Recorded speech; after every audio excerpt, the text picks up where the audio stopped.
Welcome back to the channel. I hope you enjoy.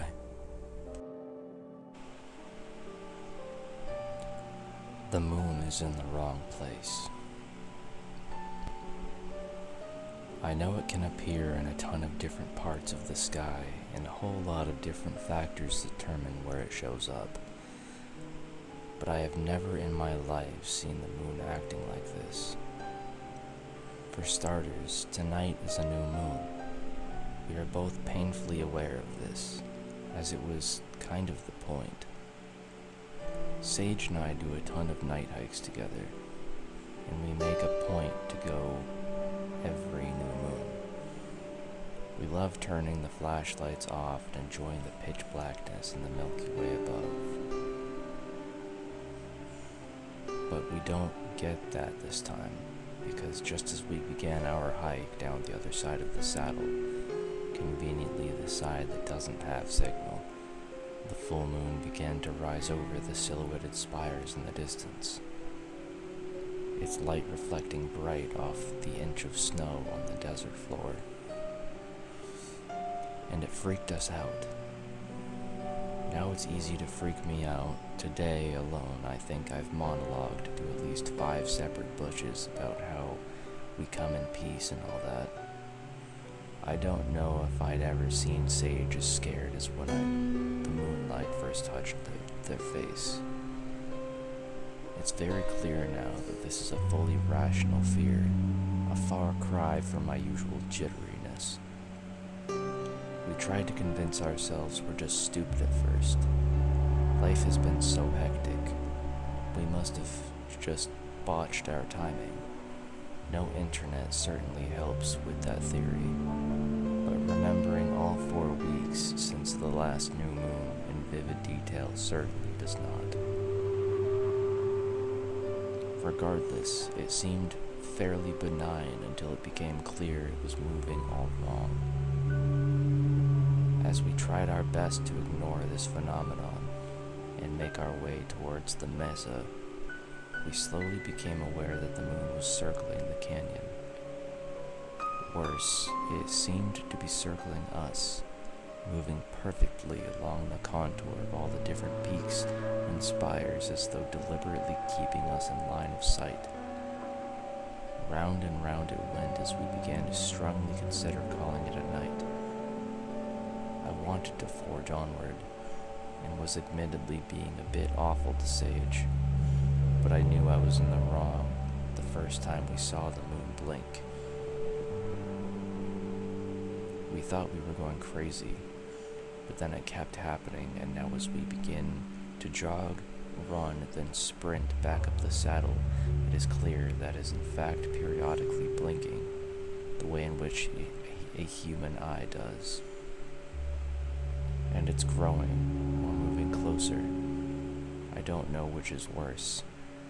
No longer following the contour of the canyon, it's simply closing in on us. We don't speak anymore.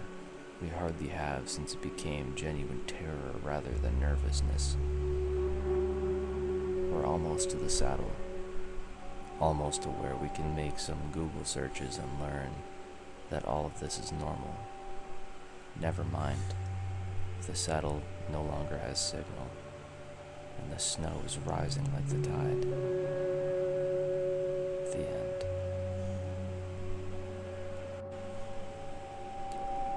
Living in the moment. I swear that tree was not there on the way up. It's a massive bristlecone pine, perfectly blocking the path. It has to be at least 4,000 years old, and I have to step well off the trail to get around its roots. I would remember something like that, I'm sure of it. But here I am doubting, and it is driving me insane. Was I really just that distracted on the way up? So distracted I could maneuver around an obstacle of such significance without even a simple mental acknowledgement of it. I've been more distracted than usual this climb, sure. Ironically, I came up here to get away from everything, or specifically from expectations, I suppose. From having to be there for Ren, having to function in the band, having to exist for my friends, all of it. It's not that I've had a bad life. Things are actually taking a turn for the better. I just needed time to be in the moment. And yet from the moment I stepped out into the fresh air, my thoughts have been utterly consumed by those very things I'm here to avoid. Apparently so consumed that I forgot about this entire behemoth, and now am half convinced it somehow just came into being. I'm angry at myself more than anything. This tree is the perfect symbol for my failure, a monument to my inability to simply exist in one place without being overwhelmed by another. I enjoyed the climb well enough, and I took some decent pictures on the summit, but I didn't get the escape I needed, and this tree is mocking me for it. I had to obsess over how Ren was coping with the loss, and how my vocals on the new album are being received, and how whatever pointless drama can be resolved, and on and on and on. And I've lived in that world too much to exist in this one. The whole trip has slipped right past me. That is not my car. I am at the trailhead now, and that is not my car. That is not the Subaru that Ren and I bought together to balance our conflicting needs. It's a Wrangler, sitting just where I parked the Outback, and its keys are in my pocket. I unlock the vehicle and climb inside, throwing my pack behind the seat. I notice it feels more natural than it should. I spot what appears to be a photo album sitting in the floorboard, and I open it. It's pictures of my partner and I from our trips together. All the mountains we've climbed and places we've explored. Except that's not Ren. I don't know that person. How can I not know that person who I seem so happy with? I panic and start to drive. I must be losing my mind. The CD in the car begins to play, and I hear a song I've never heard before, and I hear myself sing it. The end.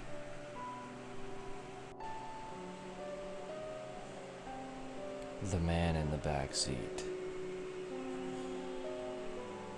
The man in the back seat tells me not to exit. I was so dangerously close to drifting off, but now I'm startled awake. It sounds so profoundly wrong to hear another human voice.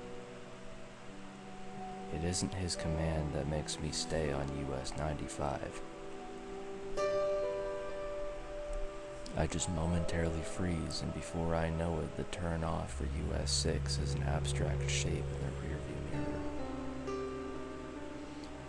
I've been driving through the deepest, darkest depths of Nevada for probably more than a dozen albums now, and this is the first human voice I've heard for at least 5 of them.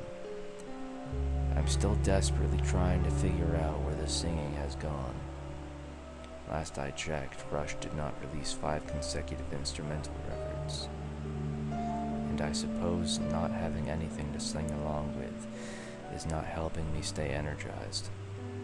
But I shouldn't be hallucinating already. I can't make out his face. He is directly behind me and dressed like an American tourist, but it's pitch black outside and the shadows seem to be perfectly obscure the useful bits. I roll the windows down. Being slapped in the face by cold wind usually wakes me up.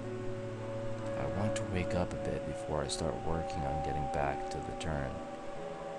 Even so, my eyelids feel heavy, and I still feel him watching.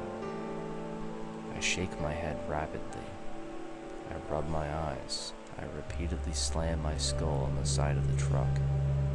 I'm still on the verge of drifting off, and you'd think the fear would wake me up, but I'm not awake enough to feel anything other than the pain of sitting down too long and the beckoning void. Nonetheless, I signal to pull over. Stop. I stop signaling and attempt to ask why. No words come out. Why am I even listening to him? Why can't I speak?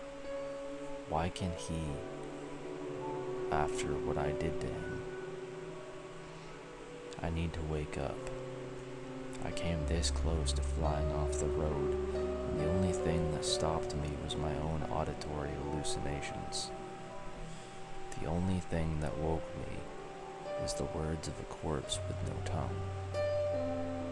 This time I pull over and turn around for real.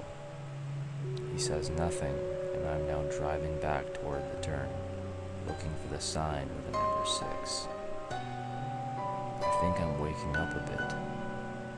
In the mirror, he looks the way he's supposed to, and is no longer speaking. The sign isn't showing up though. Maybe I actually did doze off a bit, and I drove the wrong way for longer than I thought. Maybe I'm just being stupid and I already passed it again. Eventually I pull over and turn back around, hoping I can find it. Good. I'm startled once again. Just keep driving straight. I'm taking us to a better place. This time I listen, and together we drive off into the black of the desert night, past empty billboards and unnamed towns. The end. Thanks for taking the time to listen to one of my videos. I'll catch you in the next one. Ciao.